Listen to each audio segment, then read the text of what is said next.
The same thing they did, let's go back way in history now. At the time of the Muslims, when the Muslims were ruling Palestine, we're talking about hundreds of years ago.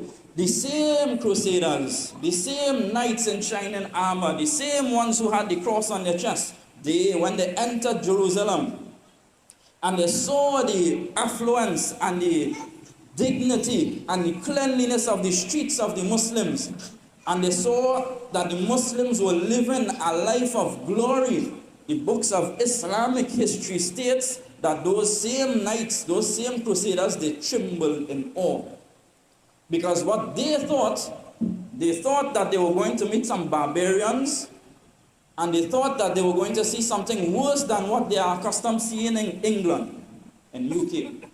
But when they went into the Muslim lands, they saw people who bathed on a daily basis, who washed their faces and hands 5 times, at least 5 times a day. They saw people who cannot stand for having filth on their clothes. They saw streets that are clean. They saw men carrying about themselves in dignity. They saw all this with their eyes, and then you know what they did? They ravaged the entire of Jerusalem. Until the books of history mention that the blood was in the streets up to the knees. This is Jerusalem. The blood of the Muslims were in the streets up to their knees. And they took everything. They took all the inventions. They took all the technology, everything, and they went back to Europe. And that is why in the Vatican, it holds a lot of secrets. The Vatican holds a lot of secrets. The Vatican is the base of the Christian empire. The Pope is equal to the Caliph in Islam.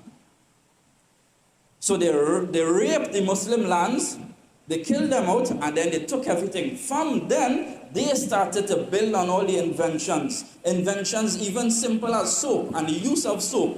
They never used to bathe on a daily basis, the Europeans.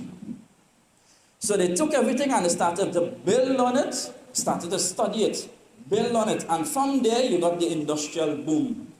You got where you have cell phones, you have engines. All these things came from the inventions of Muslims that were taken from the Muslim lands.